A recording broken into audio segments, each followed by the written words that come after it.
Cost का हम लोग रिवीजन कर रहे हैं, अच्छे से सुनिए। मोटा मोटी चैप्टर को हम लोग कवर कर लेंगे, अच्छे से सुनना है, कंसंट्रेशन को हाईएस्ट लेवल पर रखना है और घर पे जाकर प्रैक्टिस करिएगा। और सारे सम का डिटेल वीडियो भी आज ग्रुप में ही भेज देंगे। समझ रहे हैं क्या बोल रहे हैं? इससे क्या होगा, कोई सम में दिक्कत होगा तो आप लोग कर लीजिएगा। समझ गया क्या बोले? और अभी रिवीजन करा दे रहे ताकि मेमोराइज हो जाए, याद हो जाए, करने में आप लोग को सुविधा रहेगी। सुनिए, पहला चैप्टर तो हम लोग का थ्योरी है। टोटल 5 चैप्टर हम लोग को पढ़ना था। पहला था इंट्रोडक्शन, दूसरा था मटेरियल, तीसरा था employ cost and incentive system, चौथा था आपका कॉस्ट शीट और पांचवा था ओवरहेड। ओवरहेड तो हाल फिलहाल में हम लोग खत्म किए हैं। सुनिए अच्छे से, पहला इंट्रोडक्शन थ्योरी है। थ्योरी का पीडीएफ बनवा के ग्रुप में भेज दे रहे हैं। जो लोग यूट्यूब से करें, डिस्क्रिप्शन में लिंक दे देंगे, वहां से डाउनलोड कर लीजिएगा। अच्छे से सुनिए, सबसे पहला कॉस्ट अकाउंटिंग सिस्टम क्या होता है।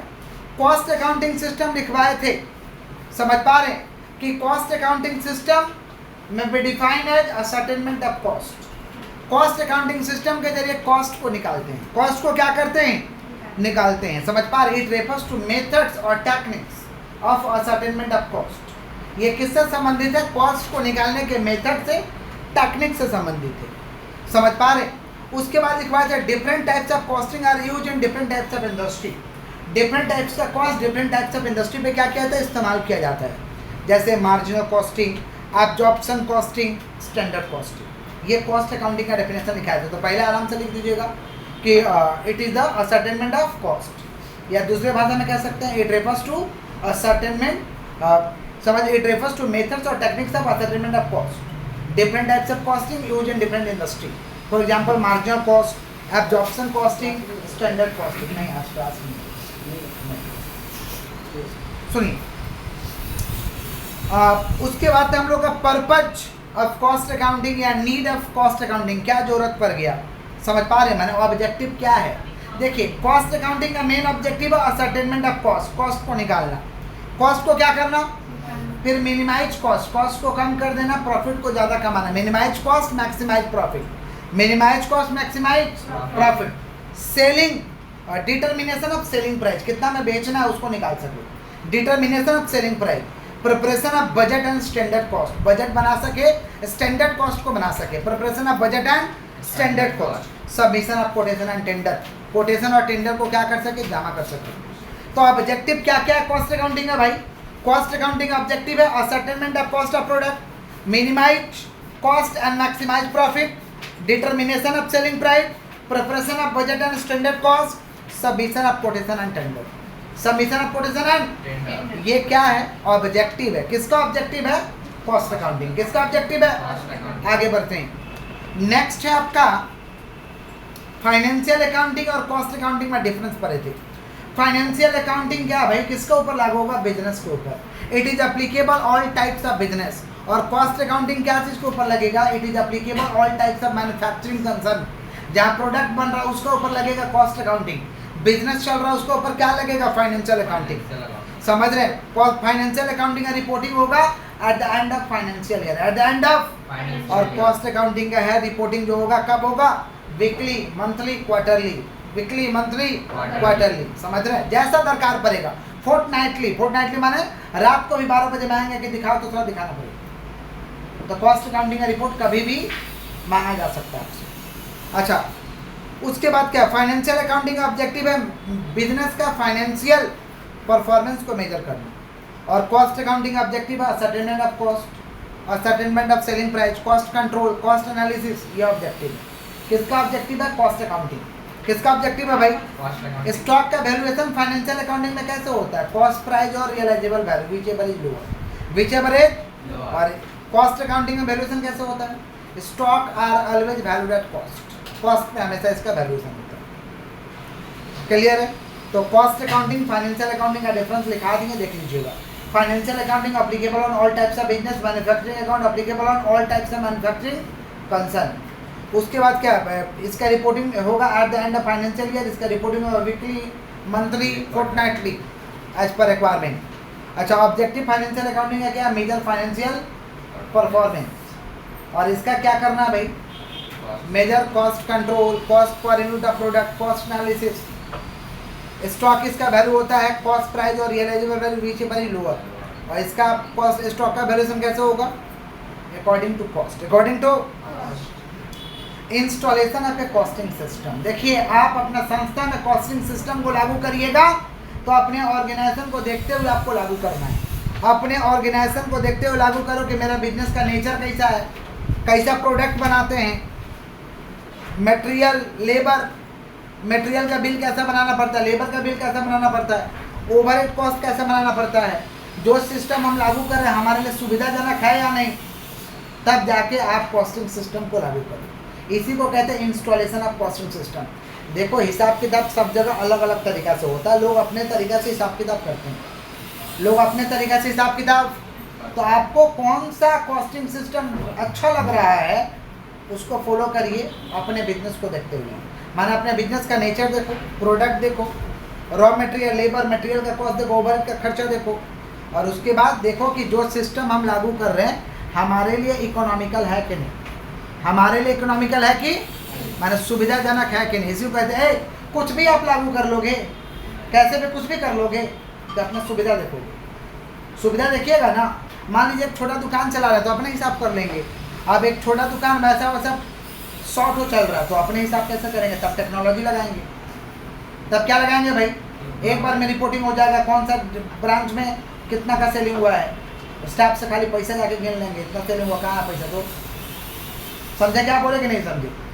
जैसे टी जंक्शन का देखिएगा तो छोटा छोटा स्टॉल सब जगह है, उसका दुकान पे ही लिखा रहता है कि बिल नहीं तो पैसा नहीं, बिल अगर नहीं मिले आपको तो पैसा देने का दरकार नहीं है, चाय पी के चले जाइए, बिल अगर देगा तो पैसा देना।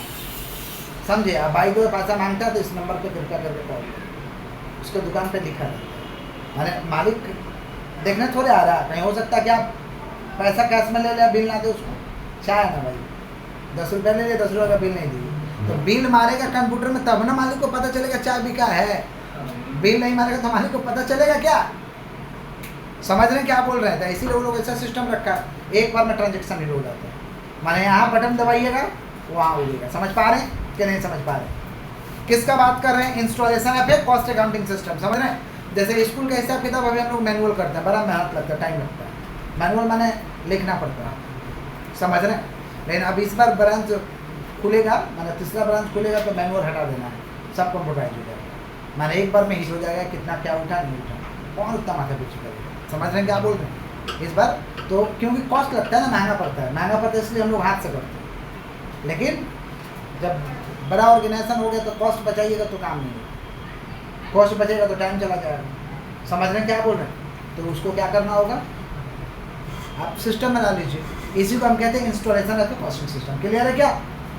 आगे बढ़ते हैं। Next, cost accounting management accounting का डिफरेंस समझे थे। कॉस्ट अकाउंटिंग क्या बताएगा? कॉस्ट ऑफ प्रोडक्ट और सर्विसेज, दाम कितना है। और मैनेजमेंट अकाउंटिंग आपको नेसेसरी इन्फॉर्मेशन देगा, क्या करना चाहिए और क्या नहीं करना चाहिए, क्या करना चाहिए और क्या। ये करेंट ऑपरेशन से डील करता है कॉस्ट अकाउंटिंग। और मैनेजमेंट अकाउंटिंग करेंट ऑपरेशन को एनालिसिस करके बताता है कि फ्यूचर में क्या करना चाहिए। आराम से बोलिए। करेंट ऑपरेशन को एनालिसिस करके बताता है कि फ्यूचर में हमें क्या करना चाहिए। कॉस्ट अकाउंटिंग, कॉस्ट अकाउंटिंग क्या करता है? कॉस्ट के प्रिंसिपल और प्रैक्टिसेस को फॉलो करेगा, कॉस्ट के सिद्धांत को फॉलो करेगा। और मैनेजमेंट अकाउंटिंग क्या करेगा? फाइनेंशियल अकाउंटिंग को भी फॉलो करता है और कॉस्ट अकाउंटिंग को भी फॉलो करता है। कॉस्ट अकाउंटिंग सिर्फ कॉस्ट के स्टैंडर्ड को फॉलो करेगा, फाइनेंशियल अकाउंटिंग दोनों के स्टैंडर्ड को फॉलो करता है। मेन गोल क्या है कॉस्ट अकाउंटिंग है भाई? असर्टेनमेंट ऑफ कॉस्ट और कॉस्ट कंट्रोल। कॉस्ट निकालना और कॉस्ट पर कंट्रोल करना मेन ऑब्जेक्टिव है किसका? कॉस्ट अकाउंटिंग का। और मैनेजमेंट अकाउंटिंग का मेन गोल है ऑपरेशनल रिजल्ट को निकालना, तो ऑपरेशनल रिजल्ट कितने हुए उसको पता करना। चलिए आगे बढ़ते हैं। Essential of a good costing system. कब कहेंगे आपका कॉस्टिंग सिस्टम बहुत बढ़िया है? आपका कॉस्टिंग सिस्टम कब अच्छा कहलाएगा? जब आपका कॉस्टिंग सिस्टम सिंपलिसिटी हो, माने साधारण हो, सबको समझ में आए, कंपेरेबिलिटी हो, कंपेरेबिलिटी माने कंपेयर कर सके, कॉस्ट का बेनिफिट देता हो, माने कॉस्ट का बचत होता हो, इंटीग्रेशन हो, माने लोग उस पर भरोसा कर सके, फ्लैक्सिबिलिटी हो, फ्लैक्सिबिलिटी माने सिचुएशन के हिसाब से एडजस्ट, टाइम लाइन हो, जल्दी काम हो जाए हमारा, ट्रांसपेरेंसी हो, सबको समझ में आए, तब कहेंगे कि आपका कॉस्टिंग सिस्टम अच्छा है। तो कॉस्टिंग सिस्टम कब आपका अच्छा कहलाएगा? सिंप्लिसिटी हो, एक्यूरेसी हो, सिंप्लिसिटी और एक्यूरेसी हो, टाइमलाइंस हो, फ्लेक्सिबिलिटी हो, ट्रांसपेरेंसी हो, कंपेरेबिलिटी हो, कॉस्ट बेनिफिट का एनालिसिस देता हो, इंटरप्रिटेशन हम लोग कर सके और प्रॉफिट को निकाल सके, रिजल्ट को रिकॉन्साइल कर सके, रिकॉन्सिलेशन ऑफ रिजल्ट। तो ये क्या है, इसेंशियल एलिमेंट्स है गुड कॉस्टिंग सिस्टम के। कॉस्ट क्या है भाई? Cost is the amount of money which is incurred, या cost is the amount of money which is paid for acquiring something. Acquiring cost क्या? प्राइस है भाई, जो किसी भी चीज़ को लेने के लिए देते हैं उसको कॉस्ट कहते हैं। समझ पा रहे? कॉस्ट का फीचर्स क्या है? कॉस्ट का फीचर्स है कि इसके लिए पैसा देना पड़ सकता है, ये पेड भी हो सकता है और नोशनल हो सकता है। नोशनल मैंने अपना ही आदमी है, पैसा नहीं देना पड़ा, जहाँ हम खुद खट रहे हैं पैसा नहीं देना पड़ा। पेड भी हो सकता है और नोशनल भी हो सकता है। समझ? कॉस्ट सेंटर, कॉस्ट सेंटर माने पूरे डिपार्टमेंट का खर्चा, पूरे डिपार्टमेंट का खर्चा वो क्या कहते हैं? Cost centre. क्या कहते हैं? और एक पीस का दाम को कहते हैं कॉस्ट यूनिट। एक पीस पर केजी, पर लीटर, पर बोतल, पर गैलन, पर पैकेट, इसको हम कहते हैं कॉस्ट यूनिट। क्या कहते हैं? और कॉस्ट सेंटर में whole department expense, whole department, इसको कहते हैं cost centre. Sunk cost, fixed cost को कहते हैं ऐसा कॉस्ट जो इनरिकवरेबल माने लग गया रिकवरी होने वाला नहीं है, उसको कहते हैं संक कॉस्ट। अपॉर्चुनिटी कॉस्ट, एक को लॉस करके दूसरा को कैरी किए। मान लो बिजनेस में 5 लाख लगा दिए, बिजनेस में 5 लाख लगा दिए, 5 लाख लगा के डुबा दिए, जीरो कर दिए 5 लाख, तो आप पछतावा कर रहे, काश बैंक में रखे रहते, उधर से मेरा 5 लाख से भी रहता, कुछ ब्याज भी आता, तो बकवास कर रहे हैं ना, इसी को अपॉर्चुनिटी कॉस्ट है। समझे? जिसको इरिलेवेंट कॉस्ट भी कहते हैं। क्या कहते हैं भाई? बकवासी तो कर रहे हो, तुम बिजनेस में लगाया डूब गया, अब क्या बकवास कर रहा है, तो बैंक में रख देते तो पछतावा कर रहा है। नहीं, इंडिया में लोग पछतावा करते हैं, इसलिए अपॉर्चुनिटी कॉस्ट को बनाया गया। आगे बढ़ते हैं। नेक्स्ट चैप्टर है मटेरियल। मटेरियल से पहले उसी में है थोड़ा सा कॉस्ट छूट गया। क्लासिफिकेशन, देखो कॉस्ट का क्लासिफिकेशन है, एलिमेंट के हिसाब से कॉस्ट 3 तरीका का, material, labour, expense. Material, labour, material, labour. अब मटेरियल का 2 रूप है, direct material, indirect material. Expense का भी 2 रूप है, direct expense, indirect expense. Labour का भी 2 रूप है, direct labour, indirect labour. Direct वाला खर्चा जो समझ में आ रहा है कि लगा हुआ है, समझ में आ रहा जो खर्चा लगा हुआ है उसको डायरेक्ट कहते हैं। क्या कहते हैं? सारे डायरेक्ट खर्चा को जोड़ दो, प्राइम कॉस्ट आएगा। डायरेक्ट खर्चा को जोड़ेंगे तो क्या आएगा? इनडायरेक्ट खर्चा को जोड़ देंगे तो ओवरहेड आएगा। डायरेक्ट खर्चा जोड़ देंगे प्राइम कॉस्ट, इनडायरेक्ट खर्चा जोड़ देंगे क्या आ जाएगा? ओवरहेड। तो prime cost is the addition, prime cost is the of direct material, direct expense, direct labour, और overhead is the addition of all indirect cost. सारे इनडायरेक्ट कॉस्ट को जोड़ देंगे क्या आ जाएगा? ओवरहेड। क्या आ जाएगा? आगे बढ़ते हैं। बिहेवियर के हिसाब से कॉस्ट 3 तरीका का, फिक्स, वेरिएबल, सेमी वेरिएबल। बोले क्या बोले?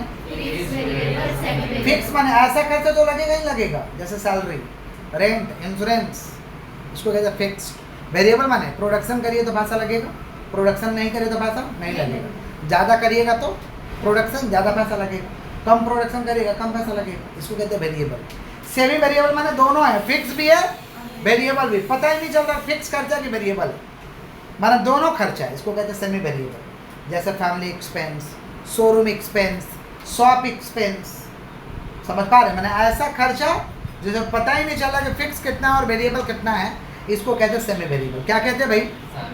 अब फंक्शन के हिसाब से भी कॉस्ट है, कॉस्ट शीट का टाइप से याद रखो ना। फंक्शन के हिसाब से फैक्ट्री कॉस्ट, कौन सा कॉस्ट? फैक्ट्री कॉस्ट में क्या आता है? फैक्ट्री का खर्चा। ऑफिस ओवरहेड, ऑफिस का खर्चा। Selling and department, selling and distribution, selling का खर्चा। डिस्ट्रीब्यूशन मैंने पहुंचाने का खर्चा। समझ गए? कुछ कॉस्टिंग मेथड हम बताए थे कि पढ़ लीजिएगा। जैसे कंस्ट्रक्शन वर्क के लिए कौन सा कॉस्टिंग लगता है? Contract cost. सुना, जंगला बनाना है, समझ पा रहे? बिल्डिंग बनाना है, रोड बनाना है, ये सब के लिए ब्रिज बनाना है, कॉन्ट्रैक्ट क्या चलता है सर? Contract cost. क्या चलता है? ये जो पढ़ाई हो रहा है, एक साथ 20 माल निकाल देंगे लॉट में, एक बार में 50 बोतल निकाल देंगे। जब लॉट में काम होगा उसको कहते हैं बैच कॉस्टिंग। क्या कहते हैं? जैसे अब ये कि मान लीजिए ये दरवाज़ा बना दीजिएगा तो दरवाज़ा का दाम देगा, जंगला बना दीजिएगा तो जंगला का दाम देगा। इसको क्या कहते हैं भाई? Job costing. क्या कहते हैं? लॉट में काम होगा तो बैच कॉस्टिंग, ठेका ले लिए कॉन्ट्रैक्ट कॉस्टिंग, ठेका ले लिए और बोल दिए ये एक तो बना दीजिएगा माल। समझ पा रहे? अपने लिए बनवा रहे, ऑर्डर दे के टेलर के पास गया, बोले 5 शर्ट मेरा सी दो, तो मेरा पार्टी शर्ट का पैसा लेगा ना, पूरा महीना का सैलरी थोड़ा। Job costing. कौन सा कॉस्टिंग? अब बहुत ह्यूज मात्रा में एक प्रोसेस है, दूसरा प्रोसेस में गया, दूसरा प्रोसेस से तीसरा में गया, तीसरा से चौथा में गया, तब जाकर फिनिश गुड्स बना। इसको कहते हैं प्रोसेस कॉस्टिंग। क्या कहते हैं? क्या कहते हैं भाई? Process costing. बहुत सारा प्रोसेस लगा हुआ, उसको क्या कहते हैं? Process costing. समझ पा रहे हैं क्या बोले कि नहीं समझ पा रहे? समझ रहे हैं? अच्छा बता रहे पर बेड का इतना खर्चा लगेगा, पर पैसेंजर का इतना खर्चा लगेगा, पर पेशेंट का इतना लगेगा। बोल देता है हॉस्पिटल में जाएगा, प्राइवेट में बोल देगा 3000 टका बेड और मुझे फुल खाना। मैंने खाना खाइए जितना खाना है, जो खाना खाइए, और 3000 बेड भरा और उसमें आप जितना खाना खाइए। पेशेंट जाके भर्ती हो जाता है, मालूम है नहीं कि बेडे में खाना है, वो डॉक्टर के मंगाता है कि बेटा इससे बिल ज़्यादा हो जाएगा। अरे नहीं भी खाओगे तो बिल लगेगा, क्योंकि वो ले रहा है। तो समझे कि नहीं समझे? तो पर बेड का हिसाब बता दिया, पर पैसेंजर का हिसाब बता दिया। कैसे? Operating cost. कैसे पता चला? Operating costing. बोलो क्या बोले हैं? तो अब बताना कंस्ट्रक्शन के लिए कौन सा कॉस्टिंग रहेगा? Contract costing. टॉय मेकिंग, खिलौना बना रहे तो एक साथ बहुत सारा खिलौना बना देंगे, batch costing. Airline window seat लेगा 6000, ऑपरेटिंग कॉस्टिंग। सेवा दे रहे पर ticket. Cycle multiple costing. Textile, oil, sugar, process costing. Interior decorator, जैसा इंटीरियर वैसा पैसा, job costing. Iron and steel, process costing. Computer multiple costing, computer बहुत सारा पार्ट जोड़ देते हैं। Hospital operating costing. Advertising job costing. इसी के साथ चैप्टर 1 फिनिश होता है। चैप्टर 2 हम लोग का स्टार्ट होता है, ये पकड़िए। सुनिए आप अच्छे से सुनिए। चैप्टर 2 मटेरियल में 3 पार्ट पढ़ना है, 3 पार्ट। पार्ट ए में हम लोग EOQ और टोटल मटेरियल का दाम को रखें। पार्ट बी में लेवल ऑफ स्टॉक और पार्ट सी में स्टोर ले जाओ। पार्ट सी में तो हम पार्ट ए और बी रिवीजन करा रहे हैं। Part C FIFO LIFO simple average weighted average, इसका हम वीडियो भेज देंगे, आप लोग कर लीजिए। समझ गए क्या बोले? फीफो लीफो ऐसे आता भी है, CS टेक्स में आप लोग किए थे क्लास 12 में भी, यहाँ भी पढ़ाए हैं। जिनका नहीं है यहाँ पढ़े हैं, समझ पा रहे हैं? और डिस्क्रिप्शन में भी लिंक डाल देंगे, जो लोग यूट्यूब से करें देख लीजिए। सुनिए, तो अभी 2 ही पार्ट रिवीजन कराएंगे मटेरियल का, पार्ट ए और पार्ट बी। पार्ट ए और पार्ट अभी हम लोग पार्ट ए का एक ऐसा सम कर रहे हैं कि जिससे ऑलमोस्ट मोटा मोटी सारा सम कवर हो जाए। समझ गए? तो सम को लिखिएगा कि बुक से ही करा दिया जाए। बुक से ही करा दे, कम समय लगेगा, नहीं लिखने में बहुत टाइम लग जाएगा। ठीक है, बुक से ही करते हैं। पेज 11 और 11 नंबर सम में आइए। जो लोग भाई वीडियो से करें, डिस्क्रिप्शन में सवाल का लिंक दे देंगे, आप वहाँ से डाउनलोड करके सवाल लिख लीजिएगा, फिर वीडियो को करिएगा।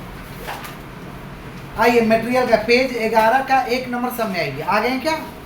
अपने बुक का पेज 11 का 1 नंबर सम में आइए, या बुक का ही हम आपको लिंक डाल देंगे, वहाँ से देख लीजिएगा। चलिए 11 का 1 आ गए क्या? दिखाई दे रहा? 11 का 1 ये ऐसा सम है कि पार्ट पूरा कवर हो जाएगा। देखिए सचिन लिमिटेड, देख पा रहे क्या? 11 का 1 Sachin limited furnishes the following information. Consumption 300 unit पर क्वार्टर। Consumption 300 unit. थोड़ा सा वाला स्विच बंद कर दीजिए, जो लगाया है ना लैपटॉप वाला। सुन, कंजम्पशन 300 यूनिट पर क्वार्टर है, ठीक है। उसके बाद क्या है? Cost per unit 40, cost of processing and order 600, obsolescence 15%, insurance and inventory 25%, compute economic order quantity, number of order, time lag. और डी नंबर में बोला ऑफर दे रहे हैं, एक बार में 600 लोगे तो एक्सेप्टेड, नहीं लोगे तो रिजेक्टेड। यही पूछा, सुनो ध्यान से। इसमें पूछा EOQ, बोर्ड में देखिएगा आप लोग। इसमें क्या पूछा है भाई? EOQ बोर्ड में देखिए अच्छे से, एकदम बात नहीं करिए, एकदम अच्छे से देखिए। EOQ माने इकोनॉमिक ऑर्डर क्वांटिटी। EOQ कहता है कि मेरे ऑर्डर से अगर आप मटेरियल मंगाइएगा, मेरे हिसाब से अगर मटेरियल मंगाइएगा तो आपका कॉस्ट को मिनिमम कर देंगे। EOQ refers to minimisation of total ordering cost and total carrying cost. EOQ refers to minimization. EOQ refers to of total ordering cost and total carrying cost. बोलो क्या बोले? EOQ refers to minimization. EOQ refers to of total ordering cost and total carrying cost. EOQ कहता है कि हमारे हिसाब से material मंगाइएगा तो आपके ऑर्डरिंग कॉस्ट और कैरिंग कॉस्ट दोनों को कम कर देंगे हम। दोनों को क्या कर देंगे, कम कर देंगे। ईओक्यू का फार्मूला है 2AO/CC। 2 फार्मूला क्या है, ए माने होता है annual demand, annual consumption. A माने होता है क्या चीज भाई, annual demand, annual consumption, annual usages. A का मतलब यही होता है एनुअल डिमांड, एनुअल कंजम्पशन और होता है आपका एनुअल यूजेज। समझ रहे हैं, माने साल में कितना यूज हो रहा है। ओ माने होता है ऑर्डरिंग कॉस्ट या procurement cost, ordering cost per order या प्रोक्योरमेंट कॉस्ट पर ऑर्डर। ओ को कहते हैं ऑर्डरिंग कॉस्ट या क्या कहते हैं, procurement cost per order, procurement cost. और सीसी को प्यार से हम लोग कहते हैं कैरिंग कॉस्ट। सीसी को प्यार से क्या कहते हैं भाई, कैरिंग कॉस्ट। क्या कहते हैं, क्लियर। ये तो फार्मूला का बात रहा। क्लियर। पूछा ईओक्यू, क्या पूछा, सुनिए एनुअल डिमांड अगर पर एनम दिया है तो डायरेक्ट हो गया एनुअल, पर मंथ दिया है तो इनटू 12, पर क्वार्टर दिया है तो साल में 4 क्वार्टर, पर वीक दिया है तो साल में 52 सप्ताह, साल में अब पर डे दिया है तो समझ गए, पर मंथ है तो इनटू 12, पर क्वार्टर इनटू 4, पर वीक है इनटू 52, पर एनम है डायरेक्ट और पर डे है तो 365। क्लियर। आप क्वेश्चन में देखते हैं, आपको कंजम्पशन दिया हुआ 300 यूनिट पर क्वार्टर, साल में कितना क्वार्टर होता है भाई 4, तो 300 इंटू 4 कितना हुआ 1200। उसके बाद ऑर्डरिंग कॉस्ट पर ऑर्डर दिया है क्या, नहीं दिया है, दिया cost of processing and order 600 रुपया, cost of processing order 600। Carrying cost कैसे निकलता है सुनिए, दिया हुआ है ऑब्सोलिसेंस 15% और इंश्योरेंस एंड इन्वेंटरी 25%। 25 और 15 कितना होता है 40%। 2 परसेंटेज आएगा, जोड़ दीजिएगा, 2 परसेंटेज रहेगा। कभी कभी ऐसा भी रहेगा, एगो परसेंटेज रहेगा में लिखा रहेगा 2 रुपया, 2 रुपया जोड़ देंगे, 2 रुपया नहीं समझे। जैसे मान लो बोल देता 15%, नीचे लिखता है इंश्योरेंस एंड इन्वेंटरी 2 रुपया, तो पहले 15% काटते, जो आता है उसमें 2 रुपया जोड़ दो, जो आता है उसमें 2 रुपया। समझे, सीसी निकालने का तरीका है। तो 15 25 कितना हुआ 40, ये कॉस्ट पर यूनिट पे चार्ज होता है, तो 40 का 40% कितना हो रहा, सीसी 16 हो गया।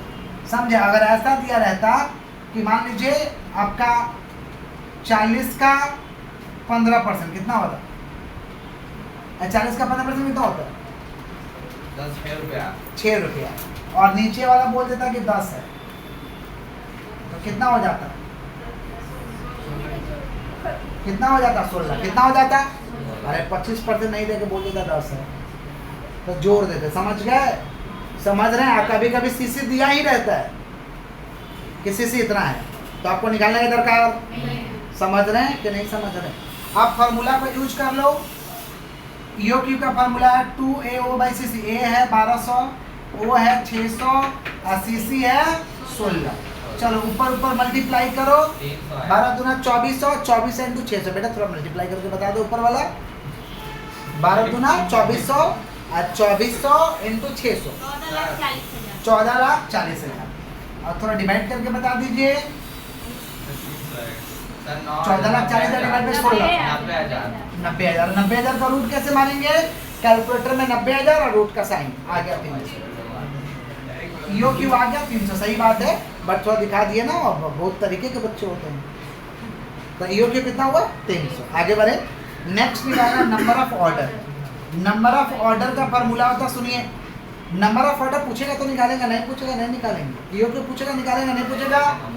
ईओक्यू का प्यार से कहते हैं आरओक्यू। ईओक्यू का प्यार से क्या कहते हैं, आरओक्यू, रीऑर्डर क्वांटिटी, दूसरा नाम है, दूसरा नाम। नंबर ऑफ ऑर्डर का फार्मूला है ए डिवाइड बाई ईओक्यू। ए कितना है 1200, ईओक्यू 300। 4 बार ऑर्डर करेंगे। नंबर ऑफ ऑर्डर मैंने क बार ऑर्डर करिएगा साल में, बताइए। 4 बार ऑर्डर कर देंगे हम। कितना बार ऑर्डर करेंगे 4। कोई तकलीफ है तो बोल दीजिए।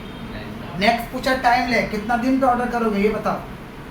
टाइम लैग कितना दिन पे मांगोगे माल, तो फार्मूला है 12 मंथ और 365 डेज। 12 मंथ और 365 days divide by number of order divide by 12। देखो 4 से अब क्या कटेगा, 12 कट जाएगा। 4 से 12 कट जाएगा तो 12 होना है, तो 365। अब बोलेगा 365 नहीं कटेगा तो कटेगा 365। समझ गए।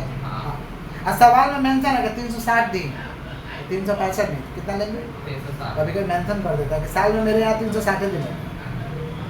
समझ गए? 5 दिन मजा करता है लोग, फिर तो 7 दिन होता है। तो 12 महीना डिवाइड बाई 4 कितना हो रहा? तो 3 महीना। 3 महीना पे ऑर्डर करेंगे। 3 महीना का ऑर्डर, कोई दिक्कत है? कोई दिक्कत नहीं है ना। तो फोटो खींच के उसको ग्रुप में भेजा जाए। अभी आप लिख नहीं सकते हैं क्योंकि समय काफ़ी ज़्यादा लग जाएगा, और जो वीडियो से देख रहे हैं स्क्रीनशॉट मार लो भाई। चलो जल्दी से फोटो लेके ग्रुप में भेजिए।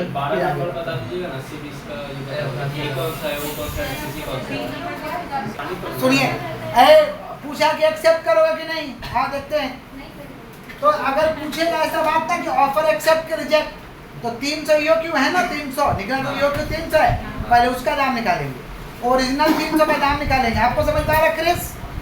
ओरिजिनल 300 का दाम निकालेंगे, अब फिर 600 वाला ऑफर को चेक करेंगे कि एक्सेप्ट किया जाए कि reject.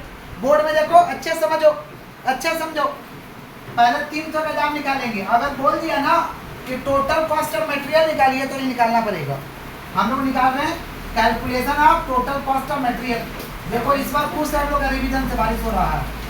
Calculation of total cost of material, calculation of total cost of क्या? मटेरियल। समझ पा रहे कैसे निकलेगा?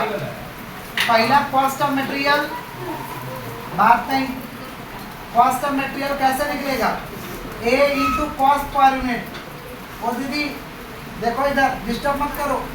A into cost per unit, A कितना है? 1200। अब कॉस्ट पर यूनिट A तो 1200 है ना भाई। और सवाल में कॉस्ट पर यूनिट कितना है? 40। देखो कितना? 40। 1200 इंटू 40 48 है। फिर हम लोग का ऑर्डरिंग कॉस्ट, ऑर्डरिंग कॉस्ट का फार्मूला है A divide by EOQ into O। A formula का है, EOQ कितना भाई? A कितना है? 1200। EOQ कितना है? 300। और O कितना? O 600। O कितना है? वो तो 600 है ना, तो कितना हो रहा है? 2400। कितना हो रहा? 2400। कब निकाल रहा दाम भाई? EOQ कितना है? 300। EOQ कितना है? 300। अब निकालेंगे कैरिंग कॉस्ट। कैरिंग कॉस्ट निकालने का formula 1/2 into CC into O। Formula क्या है? 1/2। CC कितना दिया हुआ है भाई? CC 16। O कितना? O बोलो ना, O 4।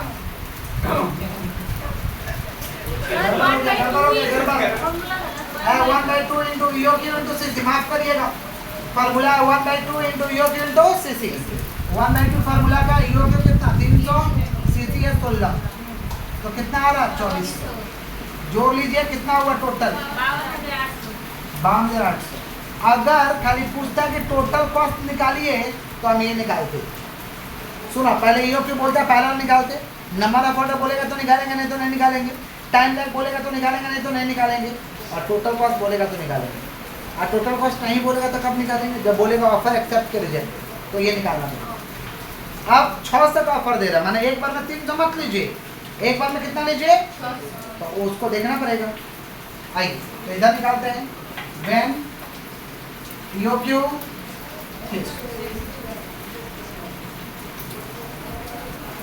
सबसे पहले cost of material, cost of material का फॉर्मूला वही लगेगा, A इंटू, बालक लोग बात नहीं करो, A into cost per unit. A कितना दिया हुआ भाई? 1200। कॉस्ट पर यूनिट कितना है? 40। 1200 इंटू 40 कितना होता है? 48,000। फिर हम लोग निकालेंगे क्या चीज? Ordering cost. ऑर्डरिंग कॉस्ट का फार्मूला है A divide by EOQ into O। A कितना है? 1200। इस बार EOQ तो 600 हो गया, O कितना? 600, तो कितना निकला भाई? 1200। और फिर कैरिंग कॉस्ट, कैरिंग कॉस्ट का फार्मूला क्या है? 1/2 इंटू EOQ इंटू CC। तो 1/2 फार्मूला का EOQ कितना? 600, CC है 16। 600 का 1/2 कितना होता? 300। 300 इंटू 16 48। ये बताइए कितना होगा? 54,000। सुनिए, ये हुआ टोटल कॉस्ट। अच्छा, डिस्काउंट दिया है, बोला डिस्काउंट, क्या बोला? डिस्काउंट नहीं देता तो, डिस्काउंट नहीं देता, बोलता कि 600 ऑफर करोगे, डिस्काउंट उसका नहीं बोलता। तो ये निकाल लिए 600 का दाम 54,000। और इधर में कितना? सस्ता कौन है? 12,000 नहीं, तब रिजेक्ट कर देंगे, महंगा पड़ रहा है। ऑफर शुड भी रिजेक्टेड, ऑफर शुड भी, लेकिन डिस्काउंट दिया है तो डिस्काउंट देने के बाद कंपेयर करेंगे। अगर डिस्काउंट नहीं रहता तो खाली इतना निकाल देते, ये जो निकाले हैं, और यहीं से कंपेयर हो जाता, यहीं से क्या हो जाता कंपेयर। सुन रहे हैं आप लोग? डिस्काउंट नहीं देता, ऐसा भी तो होता है कि डिस्काउंट ना दे, तो हम इसी से कंपेयर कर लेते। क्रिस सुन रहे हो? डिस्काउंट नहीं देते तो क्या करते? Direct compare. क्या करेंगे? ऑफर रिजेक्ट, ऑफर एक्सेप्ट के रिजेक्ट। क्या है भाई? ये क्या पड़ रहा है? सस्ता है। वो क्या पड़ रहा है? समझ रहे हैं? तो ऑफर को क्या कर देंगे हम लोग? रिजेक्ट। लेकिन डिस्काउंट दिया है तो डिस्काउंट देने के बाद कंपेयर करो, डिस्काउंट देने के बाद। समझ रहे हैं? जो बच्चे आज क्लास कर रहे डायरेक्ट इस चैप्टर को नहीं पढ़े हैं तो बना हुआ सम को 2-4 बार बनाइएगा, फिर नया सम करिएगा। नया सम का वीडियो भी दे देंगे, आपको सुविधा रहेगा। समझ गए क्या बोले? और जो किए हैं वो तो एक बार में उनको ताज़ा हो जाएगा, जाएंगे झट बना लेंगे। आइए डिस्काउंट लेस करते हैं। लेस डिस्काउंट है, डिस्काउंट क्या चीज को ऊपर देंगे? इसके ऊपर, इसके ऊपर। डिस्काउंट ऑर्डरिंग कॉस्ट पे नहीं होता है, डिस्काउंट कॉस्ट ऑफ मटेरियल पे होता है और कैरिंग कॉस्ट पे होता है। तो 48,000 प्लस 4800, उसका 2% बताइए कितना? 48,000 प्लस 4800 का 2%, 1000।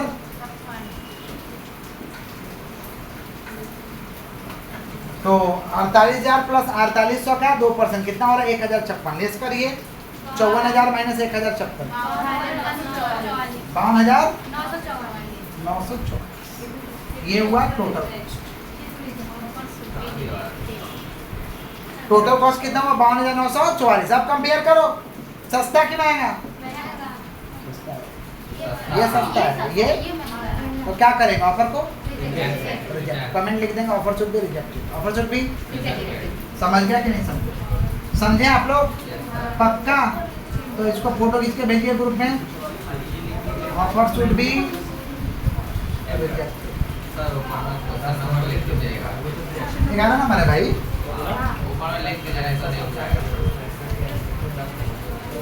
ठीक है, 11 नंबर क्वेश्चन पर भेजिए, जल्दी से भेजिए।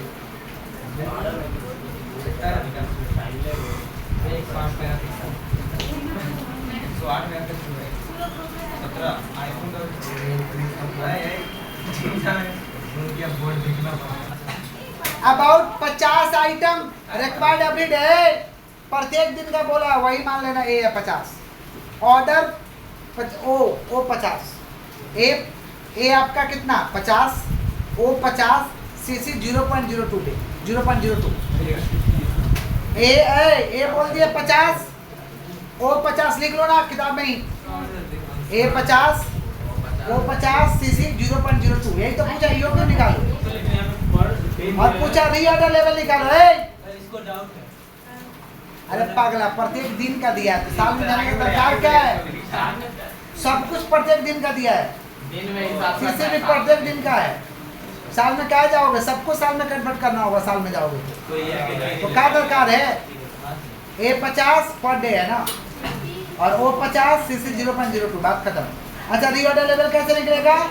लीड टाइम दिया है ना, तो lead time into EOQ. EOQ कितना निकल रहा है? ईओक्यू कितना निकल रहा है? 500। तो रीऑर्डर लेवल का फार्मूला लिख दो वहीं पे, रीऑर्डर लेवल का फार्मूला लिख दो, lead time into EOQ. Lead time into EOQ किसका बुक है? दो लिख देते हैं। Lead time into EOQ 500 into 32 कितना आएगा? 1600 आ जाएगा। लीड टाइम दिया बेटा, पीरियड कितना समय, कितना दिन पे? Lead time into EOQ, reorder level आ जाएगा। बालक लोग, रिकॉर्डिंग चल रहा है, रिकॉर्डिंग खराब मत करो, सीरियस रहो, पढ़ाना है। हो गया? चलो आगे बढ़ते हैं। 500 इंटू 32 ईओक्यू आ कितना रहा है? ईओक्यू मेरा 500 है, रीऑर्डर 1600 आएगा। फॉर्मूला क्या लिखवा है? लीड टाइम इनटू नहीं, लीड टाइम इनटू लग रहा है कि हमको एवरेज यूनिट पर डे बोल के लिखवा है। उसके बाद भी फॉर्मूला रीऑर्डर लेवल का एक ध्यान दे रही है। बात और लिखा आपने है लिखा है वही बात लिखा नहीं, है। सारा सवाल सॉल्व करा नहीं लिखा है। सर 12 नंबर बना लीड टाइम इनटू कर दो average requirement per day, average requirement per day, average requirement per day, कुछ भी। Lead time into average requirement per day, lead time into average requirement per day multiply कर देना आ जाएगा। चलो आगे बढ़ते।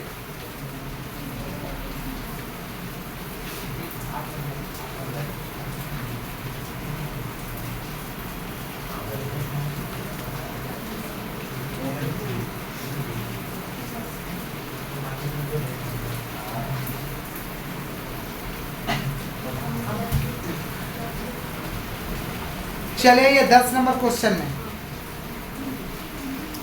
10 नंबर क्वेश्चन में चले ये आगे हैं। देखिए क्या है 10 नंबर क्वेश्चन में। देखिए in a factory component A is used as follow, normal usages 50 kg per week, minimum usages 25 kg per week, maximum usages 75 kg per week, और रीऑर्डर क्वांटिटी आपको 300 kg, reorder period 4 to 6। Calculate component A, reorder level, maximum level, minimum level, और क्या निकालना है average stock level. Average stock पहले formula लिख के दिखाते हैं, बोर्ड में देखिए, फिर सब करते हैं। फॉर्मूला ऐसे मेरे बच्चों को आता है पर भी लिखा के दिखाते हैं। सुनिए लेवल ऑफ स्टॉक हम लोग का पार्ट 2 है। अच्छे सुनिए, पार्ट 1 हम लोग किए हैं, पहले क्या किए 11, फिर 12 को आपको समझा, भी 10 नंबर सवाल कर रहे हैं। 10 नंबर सवाल को हम लोग कहते हैं लेवल ऑफ स्टॉक। हाथ को थोड़ा स्टॉप करिए। पहले लेवल ऑफ स्टॉक में टोटल 4 तरीके का लेवल है। पहला आपका रीऑर्डर लेवल है, मतलब दोबारा ऑर्डर कब करोगे, दोबारा ऑर्डर, रीऑर्डर लेवल में दोबारा ऑर्डर, प्यार से ROL कहते हैं। कैसे निकलेगा, maximum usage into maximum reorder period, maximum usage into maximum, और एक और फॉर्मूला जो अभी लिखा है lead time into average requirement per day, lead time into average requirement. Emergency में वो फार्मूला लगता है, नहीं तो हमेशा एक फार्मूला लगता है। मिनिमम लेवल ROL माने ये वाला, माने रीऑर्डर लेवल पूछे या ना पूछे सब में निकालना होगा, माइनस नॉर्मल यूजेज माने एवरेज, नॉर्मल यूजेज माने इनटू नॉर्मल रीऑर्डर पीरियड माने एवरेज। मैक्सिमम लेवल का फार्मूला ROL प्लस ROQ माने EOQ, ROQ माने minus minimum usage into minimum reorder period. Minimum usage माने कम से कम कितना यूज हुआ, और मिनिमम रीऑर्डर पीरियड। आगे बढ़ते हैं। एवरेज स्टॉक लेवल कैसे निकलेगा, maximum level plus minimum level divide by 2, maximum level का आंसर प्लस मिनिमम लेवल का आंसर डिवाइड बाय 2, या एक और फार्मूला है ये भी याद रखिएगा, दरकार पड़ेगा। Minimum level plus 1/2 into ROQ, minimum level plus 1/2 into. अब आइए सवाल में देखिए, पहला नॉर्मल रीऑर्डर लेवल ही निकालना है। रीऑर्डर लेवल का फार्मूला है maximum usage into maximum reorder period. सवाल में देखो मैक्सिमम यूजेज कितना है 75, और मैक्सिमम रीऑर्डर पीरियड कितना है, देखो तो मैक्सिमम रीऑर्डर पीरियड आपको दिया हो 4 to 6 माने 6 है। 75 इंटू 6 कितना होता है बता दीजिए, 75 4 to 6 है ना, नीचे दिखाई दे रहा, तो मिनिमम 4 है, मैक्सिमम 6 है, उसका मतलब हुआ मिनिमम 4 दिखाई दिया किधर है, तो 75 इंटू 6 कितना हुआ 450। चलिए अब मिनिमम लेवल कैसे निकलेगा, ये ROL बैठाइए जो है ना, ROL कितना 450 बैठाइए, माइनस नॉर्मल यूजेज कितना दिया हुआ देखिए तो 50, और नॉर्मल यूजेज पीरियड कितना निकलेगा, नॉर्मल मतलब क्या, अच्छा नॉर्मल यूजेज अगर नहीं रहेगा तो क्या करोगे, ऐसा भी तो हो सकता है कि नॉर्मल यूजेज ना रहे, तो नॉर्मल यूजेज नहीं रहेगा तो निकालने का तरीका है, नॉर्मल यूजेज नहीं रहेगा तो निकलेगा minimum usage plus maximum usage divide by 2। देखो मिनिमम यूजेज दिया है ना, और मैक्सिमम दिया ना, जोड़ो तो 25 और 75 कितना होता है 100 डिवाइड बाई 2 कितना होगा 50। दिया तो ठीक है, नहीं दिया तो निकाल लेना, minimum plus maximum divide by 2, minimum plus maximum divide by. Normal reorder period नहीं दिया है, तो दिया तो है मिनिमम है 4, मैक्सिमम है 6, मिनिमम है 4, मैक्सिमम है, तो दोनों को जोड़ो डिवाइड बाई 2, दोनों को जोड़ो डिवाइड बाई, तो कर लेते हैं 4 प्लस 6 डिवाइड बाई 2, तो 450, और यहाँ कितना हो रहा है 50, ये डिवाइड करके 5, तो 450 50 इंटू 5 250, कितना आया भाई, ये निकला मिनिमम लेवल। क्या निकला, अब निकालना मैक्सिमम लेवल, क्या निकालना है ROQ का दूसरा नाम EOQ। कभी कभी ना आर क्यू रहेगा ही नहीं सवाल में, दिया देखो रीऑर्डर क्वांटिटी दिया ना सवाल में, दिया है ना, कभी कभी नहीं रहेगा तो ईओ क्यू सोल्व करना पड़ेगा अपने 2AO/CC लगा के सोल्व करना होगा, कभी कभी नहीं रहता, कभी कभी तो आपको निकालना होगा, क्या निकालना होगा ईओ क्यू, जो आएगा यहाँ बैठाएंगे, लेकिन इसमें तो है, इसमें है। ROL कितना है भाई देखो तो 450, ROQ कितना है देखो तो, ROQ कितना है 300, मिनिमम यूजेज कितना है, मिनिमम कितना यूजेज है 25, और मिनिमम रेट कितना है 4, तो 450 इंटू 3 750 और 25 इंटू 400 कितना हुआ 650, ये निकल गया मैक्सिमम लेवल, क्या निकल गया। अब हम लोग को निकालना है एवरेज स्टॉक लेवल, आप इससे भी निकाल सकते हो, इससे भी निकाल सकते हो, हम दोनों से निकाल दे रहे हैं ताकि आपको सुविधा रहे। मैक्सिमम लेवल का आंसर 650 और मिनिमम लेवल का आंसर 200, डिवाइड बाय 2 कर दीजिए कितना होगा 425। अच्छा यहाँ मिनिमम लेवल कितना 300 प्लस 1/2 इंटू ROQ, ROQ कितना है 300, तो 300 प्लस यहाँ कितना हो रहा है 150, कितना हुआ 450, दोनों का आंसर अलग अलग आता है, दोनों का आंसर क्या आता है समझ गए। तो पहले के फॉर्मूला लगाएंगे maximum level plus minimum level divide by 2, लेकिन कभी कभी रहता ही नहीं है, मान लो मैक्सिमम लेवल नहीं है खाली मिनिमम लेवल है और ROQ बोला ये निकालो, तो यही फॉर्मूला लगेगा ना, तो इसलिए फॉर्मूला याद रखना जरूरी है। क्लियर हुआ, क्लियर हुआ, आगे बढ़े हम लोग। तो पहले फोटो खींच के ग्रुप में डालिए, कितना नंबर है 10 नंबर, फोटो खींच के ग्रुप में डालिए।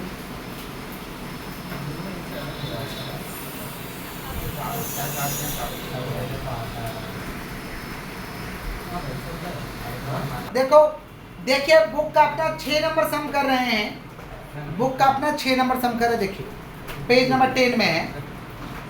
P Limited furnish the following regarding details manufacturing operation, average monthly market demand 4600, average monthly market demand कितना है 4600, ordering cost per order 52, inventory carrying cost 20%, cost of material 630 per unit, normal usage 245, minimum usage 70, maximum usage 380 और lead time 4 to 6 days. निकालना है maximum level और minimum level. सुनिए भाई, maximum level और minimum level के लिए चाहिए रीऑर्डर लेवल, आप खुद से निकाल लेना। अच्छा मैक्सिमम लेवल का फॉर्मूला में चाहिए रीऑर्डर क्वांटिटी, रीऑर्डर क्या सवाल में रीऑर्डर क्वांटिटी दिया है नहीं दिया है, तो रीऑर्डर क्वांटिटी के लिए EOQ सोल्व करना पड़ेगा, तो EOQ हम सोल्व करा दे रहे हैं, बाकी चीज़ आप लोग घर पे बना लीजिए। समझ गए क्या बोले, फॉर्मूला सेम रहेगा, सब कुछ सेम रहेगा। सुनिए ए आपको दिया हुआ है, अगर ए नहीं दिया रहेगा तो आप नॉर्मल यूजेज से निकाल लेना, ए नहीं दिया रहेगा तो किससे निकाल लेना नॉर्मल यूजेज पर वीक है ना, तो इंटू 52 कर देंगे, इंटू 50। लेकिन दिया हुआ है एवरेज मंथली मार्केट डिमांड कितना है, मंथली मार्केट डिमांड है, देखिए ए हो जाएगा आपका 4600 इंटू 12, ओ कितना है 52 और CC कितना हो जाएगा 630 का 20%, बताइए कितना होगा 630 का 20%, ये 55,200, ये तो भरिए EOQ 2 फार्मूला का, A 55,200, O है 52, CC है 126। चलिए ऊपर ऊपर मल्टीप्लाई करके बताइए, 2 इंटू 55,200 इंटू 52 डिवाइड 126, रूट मार दीजिए एक ही बार रहेगी, अभी तो बाइफरकेटेड करके बता 200, EOQ आ गया 213, EOQ कितना आ गया 213, सुनिए EOQ यानी क्या आ गया ROQ, क्या आ गया। अच्छा अब रीऑर्डर लेवल निकाल लेना, रीऑर्डर लेवल का क्या formula, maximum usage into maximum usage दिया है देख लो 380 और maximum reorder period 4 to 6 minus 6, फिर मैक्सिमम लेवल का फॉर्मूला लगा देना, मिनिमम लेवल का फॉर्मूला लगा देना, बन जाएगा ना। तो ये वर्किंग भेजिए और बाकी बना लीजिएगा, ठीक है। और इसका लिफो फीफो का वीडियो आपको भेज देंगे, लिफो फीफो कर लीजिएगा, मटेरियल आपका कंप्लीट हो जाएगा, ठीक है। कॉपी भेजिए इसको, फोटो भेजिए इसको, भेजिए आज ही भेज देंगे, अभी नहीं कल नहीं होगा, वीडियो तो भेज देंगे। MMHRM का आज क्लास होगा, शाम को कराए फिनिश कर देंगे।